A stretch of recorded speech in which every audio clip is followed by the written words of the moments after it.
For 3,000 years, the story of the Trojan War has haunted our imagination.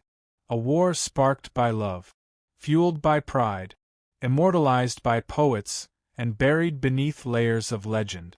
But what if the story we were told isn't just a myth? What if Troy was real? What if the heroes, Achilles, Hector, Helen, once walked the earth, their footsteps now lost beneath the soil of a forgotten city? Archaeologists have dug through dust and deception, chasing a ghost across millennia. And with every discovery, a coin, a wall, a weapon, the line between legend and truth begins to blur. Because somewhere in the ruins of ancient Anatolia, the stones still whisper secrets. And tonight we'll listen. We'll follow the trail of fire, betrayal, and ambition that birthed one of history's most enduring stories, and uncover the truth behind the war that may have changed the world. The Trojan War. Few stories have survived with such power, carried through centuries, across empires, reshaped by every generation that told it. It begins with beauty, betrayal, and blood. Helen, the face that launched 1,000 ships. Achilles, the invincible warrior with one fatal weakness. The wooden horse, the deceit that brought a city to its knees. But beneath this legendary tapestry lies a deeper question. Did any of it actually happen? For centuries, scholars dismissed Homer's Iliad as pure fiction, a poetic fantasy, no more historical than Atlantis or Camelot. Yet the poem itself feels strangely alive with detail. The smell of smoke in battle, the gleam of bronze armor, the cry of soldiers beneath stone walls that once truly stood. Homer described places that were real, customs that were practiced, weapons that have since been unearthed. So was he just a storyteller, or was he remembering something? The search for Troy became one of humanity's greatest historical obsessions. Empires rose and fell chasing its truth. The Greeks saw it as the dawn of their civilization. The Romans claimed they were descended from its survivors. Even modern nations have fought over the right to call its ruins their own. And through it all, the story has refused to die, whispering from the past, inviting us to look closer. Because the Trojan War isn't just a story about gods and heroes. It's a mirror reflecting who we are, our pride, our jealousy, our hunger for glory, and our blindness to consequence. Whether the war was fought for a woman, a city, or the control of an empire's trade routes, its echo still shapes our understanding of love and power. So tonight, we pull back the veil of myth and step into the smoke of history. We'll trace the path from Homer's verses to the stones of a real ancient city. We'll follow the archaeologists who dared to dig where legend told them to. We'll uncover the lies, the discoveries, and the fragments that hint at something extraordinary, that behind every myth there might be a memory. And by the end, you may find yourself asking, did the Trojan War truly happen, or have we been living in the shadow of its story all along? Long before Homer sang of heroes and gods, there was a real world, alive with power, ambition, and fragile alliances. Around 1300 BCE, the Mediterranean was not a mythic landscape but a thriving network of kingdoms. The Mycenaean Greeks ruled from fortress cities like Mycenae and Pylos, their palaces filled with gold, their warriors hardened by conquest. Across the sea to the east stood the Hittite Empire, stretching across Anatolia into modern-day Turkey, a formidable power whose kings wrote in clay and ruled with iron resolve. Between them lay a narrow strait, a vital gateway to the Black Sea. Whoever controlled it controlled the flow of trade. Copper, tin, and the lifeblood of the Bronze Age, metal. And at the mouth of that strait stood a city. Prosperous, fortified, and perfectly placed. Its name, in ancient texts, might have been Walusa, but we remember it by another name, Troy. This was not a city of fantasy. It was a jewel of trade and strategy, where caravans from Asia met ships from the Aegean. Its walls watched over merchants, diplomats, and spies. It was a prize every empire wanted and none could easily take.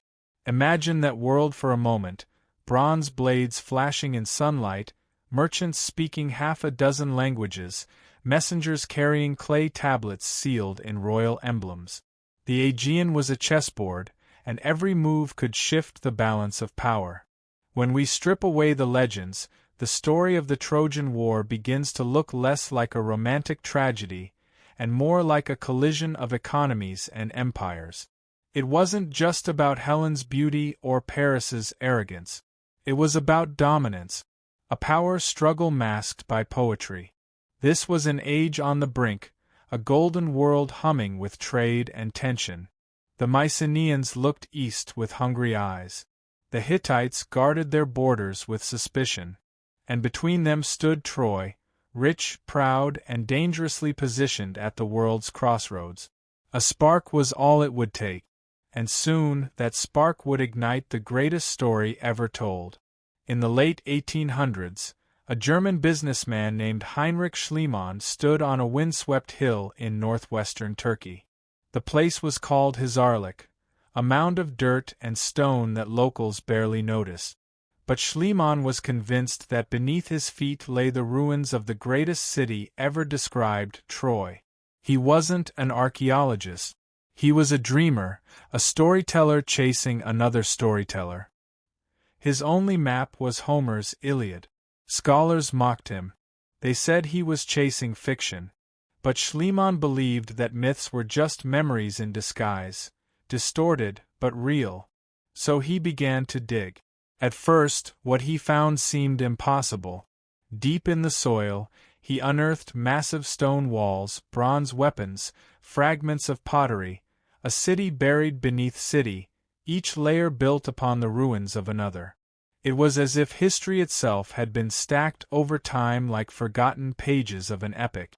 Then came the discovery that made headlines across the world, the treasure of Priam. Gold diadems, cups, and necklaces gleaming after 3,000 years in darkness. Schliemann declared he had found the riches of the Trojan king himself. Newspapers hailed him as the man who turned myth into fact. But there was a problem. Schliemann had dug recklessly, tearing through layers older than the supposed time of the Trojan War. The treasure of Priam came from a civilization centuries too early, a Troy that existed long before Homer's story. In his obsession to prove the legend true, he may have destroyed the very evidence that could have told it accurately. Yet even in his mistakes, Schliemann accomplished something extraordinary. He proved that Troy was real. That beneath the poetry there was a city, one that had fallen and risen again many times. Hizarlik wasn't a myth. It was a palimpsest of history, with each layer whispering of conflict, fire, and renewal. Later archaeologists would confirm that one of those layers, now known as Troy 7, showed signs of violent destruction around 1200 BCE, a date that matched, almost eerily, the era of the supposed Trojan War. Schliemann may have been wrong about his treasure, but he was right about one thing: the myths were hiding something, and he had cracked the surface. The legend was no longer just a story. It was evidence waiting to speak.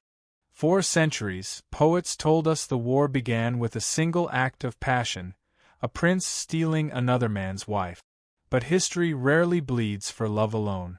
When we dig beneath the myth, we find motives far older and far colder than desire. The true cause of the Trojan War may not have been Helen's beauty, but geography. Troy sat like a jewel on the coast of the Dardanelles, the narrow strait connecting the Aegean Sea to the Black Sea. Every ship that passed between Europe and Asia had to sail beneath Troy's gaze, and often pay tribute for the privilege. The city controlled the lifeline of Bronze Age commerce, the flow of metals, spices, and wealth between the East and West. To the Mycenaean Greeks, whose cities thrived on trade, Troy wasn't just a rival. It was a blockade, a fortress taxing their ambitions, siphoning their gold, and standing defiantly between them and the riches of the East. And so, the story begins to shift. Helen of Troy, the woman whose abduction sparked 1,000 ships, may have been a poetic disguise for something more tangible, a stolen trade route. Archaeological records from the Hittite Empire mention a city called Wilusa, ruled by a king allied with, and sometimes rebellious toward, the Hittites. In the same archives, we find references to a people called the Aegean, almost certainly the Achaeans, Homer's name for the Greek. These texts speak of diplomatic tension, broken treaties, and threats of war over control of a Western vassal state. It's the first time history itself echoes the song of the Iliad. One letter tells of a dispute between the Hittite king and a foreign ruler who demanded control of Wilusa. That letter dates to around 1250 BCE, right when Homer's war supposedly raged. If Wilusa was Troy, and the Aegean were the Greeks, then perhaps the Trojan War wasn't a fantasy at all. It was a real political crisis between ancient superpowers. But like all wars, it needed a story, a reason that would live longer than economic. So generations turned the war of merchants into a war of gods. They replaced tariffs with love, ambition with pride, and turned soldiers into heroes. Because a war over trade is forgettable. But a war for beauty, that becomes eternal. Still, the pattern remains. Behind every legend of passion lies a truth of power. And in the ashes of Troy, we begin to see how myths protect us from seeing ourselves too clearly. The Trojan War may have been fought over bronze and trade, but its story survives because it feels like something deeper, something human. And soon we'll see how that humanity, its courage, cruelty, and arrogance, was carved into every hero the Greeks ever worshipped. Every civilization has its heroes, figures who stand taller than life, whose stories blur the line between history and eternity. For the Greeks, those heroes were born on the plains of Troy. Achilles, Hector, Odysseus, names that echo across millennia like thunder through stone. But were they real men, or merely reflections of something deeper in the human soul? Archaeology gives us fragments, pieces of armor, charred weapons, burial masks that gleam with defiance. Some tombs discovered in Mycenae hold warriors buried with gold-plated swords and shields so massive they could have inspired the armor of Achilles himself. These finds reveal that Homer's descriptions were not inventions. The Mycenaeans truly lived and died in a world where honor meant everything, and battle was a sacred art. Achilles, for instance, might represent more than a man. He embodies the fatal flaw of every warrior culture, the pursuit of glory at the cost of life itself. His rage, his pride, his need to be remembered, these were not traits of one hero, but of a civilization obsessed with immortality through violence. To die nameless was to never have lived at all. Across from him stands Hector, noble, doomed, and human. While Achilles fought for his ego, Hector fought for his home. He loved, he feared, he hesitated. And in his death, Troy's tragedy became universal. The contrast between them, pride and duty, chaos and order, is what gives the Trojan War its eternal heartbeat. And then there were the gods, not celestial arbiters watching from Olympus, but metaphors made flesh. Athena, goddess of wisdom, represented cunning and reason. Ares, the embodiment of bloodlust, stood for chaos. Poseidon's wrath reflected the unpredictable forces of nature that could wipe out fleets in an instant. The Greeks didn't separate the divine from the human, they projected their own emotions into the heavens. Their gods were mirrors, immortal exaggerations of their fears and desires. Every decision in the Iliad, every betrayal, every act of courage, feels like a dialogue between those two worlds, man and God, instinct and conscience. It's as if the Greeks were trying to make sense of why humans destroy what they love most. In truth, the heroes of Troy may have been real warriors whose stories grew like vines through time, wrapping themselves around divine legends. But what makes them unforgettable isn't their reality, it's what they represent. Achilles was our need to be remembered. Hector was our need to be loved. The gods were our inability to control either. The Trojan War may have been born from trade and power, but it became something much greater, a stage where humanity and divinity collided. And in that collision, the world found its first great mirror, the myth that would define what it means to be human. No image from the Trojan War is more famous, or more haunting, than the wooden horse. A symbol of cunning, betrayal, and the quiet horror of trust broken. For centuries, poets described it as the Greeks' final, ingenious trick, a massive hollow horse, left as an offering to the gods, secretly filled with soldiers who crept out under cover of night and opened Troy's gates from within. But as the centuries passed, a question emerged: did the horse ever exist? Archaeologists have found no trace of it, no wood, no carvings, no remnants. Yet its absence only deepens the mystery. Could such a colossal object truly have disappeared without a trace? Or was the horse never a horse at all? Many historians now believe the wooden horse was never meant to be taken literally. To the ancients, symbols were as powerful as reality itself. In some interpretations, the horse may have represented a siege engine, a battering ram, perhaps, or a massive wooden tower used to breach the city's defenses. Others believe it was a metaphor for deception, a diplomatic gift, or even a traitor within the city walls. But the most fascinating theory of all connects the horse to an earthquake. In Greek mythology, Poseidon was not only god of the sea. He was also the earth-shaker, and his sacred animal was the horse. Some scholars suggest that the wooden horse might have symbolized a natural disaster, an earthquake that toppled Troy's mighty walls. To the survivors, it would have felt like divine punishment, later reimagined as a trick sent by the Greeks and the gods themselves. Whichever interpretation you believe, one truth stands out: Troy didn't fall by force alone. It fell through cunning, through the violation of trust, through the arrogance of belief that a gift could never be a weapon. And maybe that's why the story endures. The wooden horse is more than an artifact, it's a warning. A reminder that civilizations rarely fall from power lost, but from deception embraced. It's the idea that what destroys us often enters disguised as something we desire. In that sense, the wooden horse is not just part of the Trojan story. It's part of ours. From politics to technology, from love to war, the world is still full of gifts that hide consequences inside. Perhaps that's the genius of Homer's tale. He wasn't describing a single event, but a pattern that never ends. The fall of Troy is the fall of every empire that trusted too easily.